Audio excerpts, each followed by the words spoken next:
నమస్కారం గురుగారు. రాజకోట రహస్యం చిత్రంలో ఎంతో మంచి పాట నెలవంక తొంగి చూసింది. నెలవంక తొంగి చూసింది, చలిగాలి మేని సోకింది. అంత అందంగా ఉంటుంది బాణి, దానికి తగ్గట్టుగా సాహిత్యం. ఈ పాట మీరు రచిస్తున్నప్పుడు మీకు ఎదురైనటువంటి అనుభవాలు మాతో పంచుకుంటారా? యుగళ గీతాలు రాసేటప్పుడు సామాన్యంగా అనుభవాలంటూ ఉండవు. ఆ సంగీత దర్శకుడు ఇచ్చిన బాణీకి అనుగుణంగా హృదయస్పందకంగా మా పాట అల్లుకోవడం. ఇప్పుడు ఇందులో నాయికా నాయకుల ఆనంద ప్రకటన ఉంటుంది. దీన్ని రాజకోట రహస్యం అనే చిత్రంలో, ఇవన్నీ జానపద చిత్రాలు, దర్శకుడు విఠలాచార్య, సంగీత దర్శకుడు విజయ కృష్ణమూర్తి. ఇది బాణీకి రాసిందే. నెలవంక తొంగి చూసింది, చలిగాలి మేను సోగింది, మనసైన చెలువ కనులందు నిలువ తనువెల్ల పొంగి పూసింది. ఇందులో చెలువ నిలువ, మనసైన చెలువ కనులందు నిలువ విశేషాలే ఉండవు. శబ్ద ప్రయోగం ఉంది, అది లలితంగా ఉండాలి.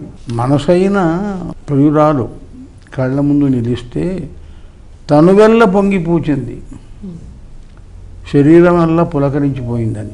అదే తూకంలో నెలవంక తొంగి చూసింది, చలిగాలి మేను సోకింది. ఈ రెండు పంక్తులు ఇద్దరికి మొదట చివర, నాయికా నాయకులు ఒకటే. తర్వాత చిరునవ్వులొలుక చెలికాడు పలుక నిలువెల్ల వెళ్ళి విరిసింది.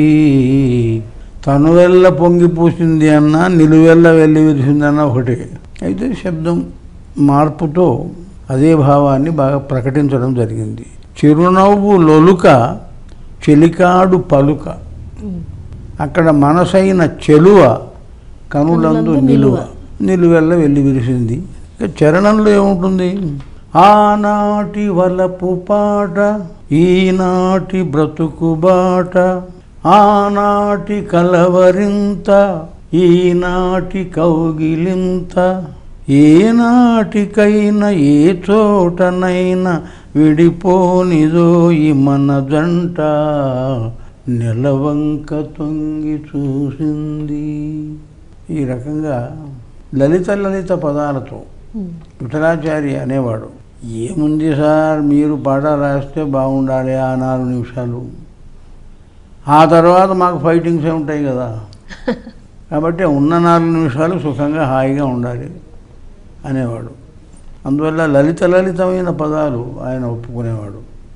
మిగతా ఈ సీన్స్ వచ్చేసరికి యుద్ధాలు, అప్పుడు తీవ్రంగా ఉండేది ఆయన సందర్భం. అంటే మీరు పాట రాసేటప్పుడు ఎక్కువగా, అంటే విఠలాచార్య గారి సినిమాలకి ఆయన ప్రభావం ఎక్కువగా ఉంటూ ఉండేదా మీ మీద, లేక సంగీత దర్శకుడు? సంగీతం ఏమి తెలియదు ఆయనకు. ఆయన అనుకున్న సన్నివేశానికి తగిన మాటలు పడ్డాయా లేదా అంతే. సార్ ఇది కొంచెం ఎక్కువైంది, పెద్ద మాటలు పడ్డాయని. తెలుగువాడు కాదు అతను, కన్నడిగుడు. గురుగారు బాలమిత్రుల కథ చిత్రంలో ఎంతో మంచి పాట. ఇప్పటికీ కూడా పిల్లలకి స్నేహం గురించి ఏమైనా చెప్పాలంటే ఆ పాటని ఎన్నో స్కూల్స్ లో నేను చాలా చూశాను. ఈ పాటనే ప్లే చేస్తారు ముందుగా. గున్న మామిడి కొమ్మ మీద గోళ్ళు 2 ఉన్నాయి, ఒక గూటిలో నా రామచిలకుంది, ఒక గూటిలో నా కోయలుంది. స్నేహం గురించి ఇంత అద్భుతంగా మీరు అన్నట్టుగా చాలా సరళమైన పదాలు, పిల్లలకి ముఖ్యంగా చిలకమ్మ, కోయిలమ్మ, గున్నమావిడి అంటే, ఈ పాట రాస్తున్నప్పుడు మీ అనుభవం గురించి ఒకసారి తెలియజేస్తారు. దీన్ని ఎస్ భావనారాయణ గారని మంచి నిర్మాత, సాహిత్య జ్ఞానం కలిగిన నిర్మాత, ఆయన రూపొందించాడు. వరప్రసాదరావు అని దర్శకుడు. సంగీతం సత్యం అప్పుడప్పుడే వస్తున్నాడు. జానకి పాడింది. ఇద్దరు మిత్రులు, అంటే ఏ 12 ఏళ్ళు, 10 ఏళ్ళు, 14 ఏళ్ళు ఆ వయస్సు. ఒకతనేమో సంపన్న కుటుంబానికి సంబంధించినవాడు, ఒకడేమో కింది వర్గానికి సంబంధించినవాడు. ఇద్దరికీ స్నేహం, పొద్దు మాపు వాళ్ళు కలుసుకునేవారు. దీన్ని భావనారాయణ గారు అన్నారు, ఎట్లా చేద్దాం వీళ్ళ స్నేహం, తర్వాత వీళ్ళిద్దరూ పరిస్థితుల వల్ల విడిపోవడం జరిగింది అన్నారు. ముందు వాళ్ళు ఎలా కలిసి ఉండేవారో, అప్పుడు గున్న మామిడి కొమ్మ మీద గూళ్ళు రెండున్నాయి. గున్న మామిడి అనేది ఒక ఊరికి సంకేతం, ఒక ఊరు. ఆ ఊరికి సంబంధించిన ఒక కొమ్మ అంటే ఒక వాడ, గూళ్ళు రెండు ఉన్నాయి. ఒకటేమో రామచిలక, ఒకటేమో కోయిల. రామచిలక అంటే సంపన్న కుటుంబానికి సంబంధించిన వాడు, ఈ కోయిల అంటే కింది తరగతులకు సంబంధించిన. దీన్ని ప్రతీకాత్మకంగా అంటే సింబాలిక్గా రాయడం జరిగింది. గున్న మామిడి కొమ్మ మీద గూళ్ళు రెండున్నాయి. ఒక గూటిలో రామచిలక ఉంది, ఒక గూటిలో కోయిలు ఉంది. చిలకేమో పచ్చనిది, కోయిలేమో నల్లనిది, అయినా ఒక మనసేదో ఆ రెంటిని కలిపింది. పొద్దున్న చిలకను చూడందే, ముద్దు ముద్దుగా ముచ్చటలాడందే, చిగురులు ముట్టదు చిన్నారి కోయిల, చిలక ఊగదు కొమ్మ ఊయల. చిలకేమో పచ్చనిది, కోయిలేమో నల్లనిది, అయినా ఒక మనసేదో ఆ రెంటిని కలిపింది. అంటే మైత్రి బంధం, స్నేహబంధం. పొద్దున చిలకను చూడందే, ఈ కోయిల చిగురులు ముట్టదు, చిలక ఊగదు కొమ్మ ఊయల. కాబట్టి వాళ్ళు పొద్దున అంటే ఉదయం నుంచి వాళ్ళు అలా కలిసిమెలిసి ఉంటారు. తర్వాత చరణంలో ఒక పలుకే పలుకుతాయి, ఒక జట్టుగా తిరుగుతాయి, ఎండైనా వానైనా ఏకంగా ఎగురుతాయి. రంగు రూపు వేరైన, జాతి రీతి ఏదైనా, చిలక కోయిల చేసిన చెలిమి, ముందు తరాలకు తరగని కలిమి. ఇందులో మొత్తం ఇద్దరు పాత్రలు ఉన్నారే, వాళ్లకు సంబంధించిన అంశాలు ఇందులో వచ్చాయి. ఇది రచనా బలం ఎంత ఉందో దీనికి, దాని బాణీ బలం అంతుంది. ట్యూన్ అంత బాగా చేశాడు సత్యం. అంటే ముందు మీ బాణీ ఇస్తే మీరు రాశారా, లేక రాసాక బాణీ చేశారు? ఇది ఇద్దరు కలిసి చేసింది, కలిసి చేశారు. కానీ పాట గొప్పతనం ఏంటంటే ఎక్కడా కూడా పిల్లలు వాళ్ళ స్నేహం అనేది అది ఆ పదాలు లేకుండా కేవలం చిలకమ్మ కోయిలమ్మ వాళ్ళ స్నేహంతో వీళ్ళ స్నేహం వ్యక్తపరిచారు. అది నిజంగా ఒక అద్భుతం అన్నమాట ఈ పాటలో. గురుగారు సత్యం గారు అప్పుడప్పుడే వస్తున్నటువంటి సంగీత దర్శకులు అన్నారు గున్నమామిడి చేస్తున్న సమయంలో. అంటే అప్పటి వరకు మీరు చాలా మంది మ్యూజిక్ డైరెక్టర్స్ తోటి వర్క్ చేయడం జరిగింది. అంటే సత్యం గారితో మీ అనుభవం ఏ విధంగా ఉంది?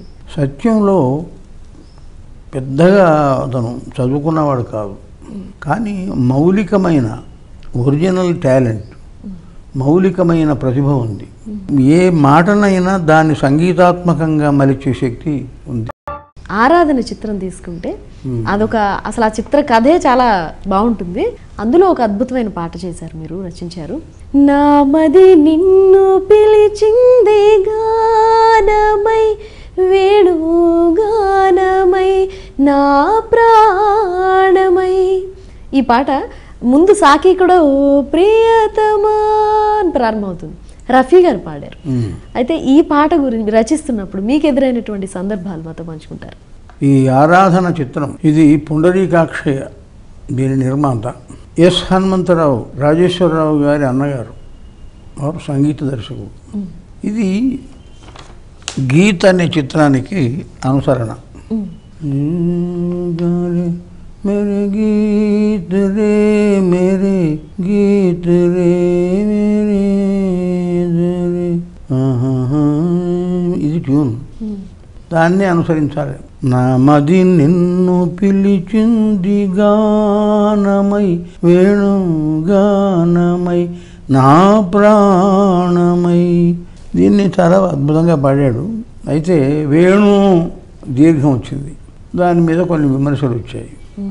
ఆయన రఫీ వేణు అన్నాడు, దీర్ఘం ఎందుకు, తప్పు కదా అని. నిజమే. అయితే ఆ బాణి అలాంటిది. మేరే గీత్ రే. మరి వేణు తర్వాత ఏదైనా అక్కడ ఇరికించడానికి కూడా లేదు. జూన్ అయితే నా మది నిన్ను పిలిచింది గానమై వేణుగానమై మార్పు చేయడం నిర్మాతకు ఇష్టం లేదు. కాబట్టి వేణుగానమై ఎవ్వరివో నీవు నేనెరుగలేను, ఏ పేరున నిన్ను నే పిలువగలను, తలపులలోనే నిలిచేవు నీవే తొలకరి మెరుపుల రూపమై. రెండో చరణంలో చివర ఆరని అనురాగ దీపమై. ఈ రకంగా దానికి శబ్దశిల్పం వచ్చేటట్టు ప్రయత్నం జరిగింది. ఎన్ని యుగాలను నీ కొరకు వేచాను, ఈ మూగ బాధ ఎందాక దాచాను అంటే అందులో ఈ కథానాయకుడికి ఉన్న అనురాగ పటిమ, ఆ భావ తీవ్రత ఇందులో కనిపిస్తుంది. ఈ మూగ బాధ ఎందాక దాచాను, వేచిన మదినే వెలిగింపరావే, నేను వేచి చూస్తున్న నా హృదయాన్ని వెలిగించు. ఏ రకంగా ఆరని అనురాగ దీపమై ఈ గీతం. అంటే ఈ గీతాన్ని మొహమ్మద్ రఫీ గారితో పాడించడానికి గల కారణాలు ఏమైనా ఒక మార్పు కోసం. ఆయన భావాన్ని అడిగి తెలుసుకుని పాడుతూ ఉండేవారా రఫీ గారు? శబ్దం ఇప్పుడు చ హిందీలో లేదు, చల్లని లేదు, చల్లని ఉంది. కాబట్టి నేను చా రాకుండా రాశాను. మీకు పరీక్ష అన్నమాట. ఇప్పుడు మామూలుగా అంటే ఇప్పుడు జరుగుతున్నటువంటి రచయితలు రికార్డింగ్ జరుగుతున్నప్పుడు రచయిత కూడా స్టూడియోలో కూర్చుని వాళ్ళు పాడుతున్నప్పుడు అక్కడికక్కడే డైరెక్టర్స్ కానీ ప్రొడ్యూసర్స్ కానీ ఈ పదం తీసేసి ఈ పదం వేయండి ఆయన పలకడానికి వీలుగా ఉంటుందని సందర్భాలు ఇప్పుడు చూస్తున్నాం. అప్పట్లో జరుగుతుంది. మాకు లేదు అక్కడ. ఒకసారి రాస్తే తిరుగులేదు. గురుగారు లక్ష్మీ కటాక్షం చిత్రంలో చాలా మంచి పాట చేశారు. కోదండపాణి గారు సంగీతం సమకూర్చారు. రా వెన్నెల దొరా కన్యను చేరా, చాలా బాగుంటుంది ఆ పాట.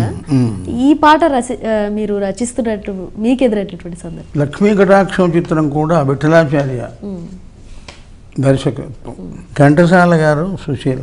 ఇది ట్యూన్ ముందు ఇచ్చారు బాణి, కోదండపాణి. ఇందులో విశేషం ఏమిటంటే ఈ పాట పదాల పొందికలో ఒక అక్షరం పునరుక్తం కావాలి. రా సాధ్యమైనంత వరకు అది పునరుక్తం అంటే అదే రిపీట్ కావాలి. ఆ దృష్టితో ఆ బాణీలో పొదిగాను మాటలు. రా వెన్నెల దొరా కన్యను చేరా, రా కన్ను చెదరా వేచి తినిరారా.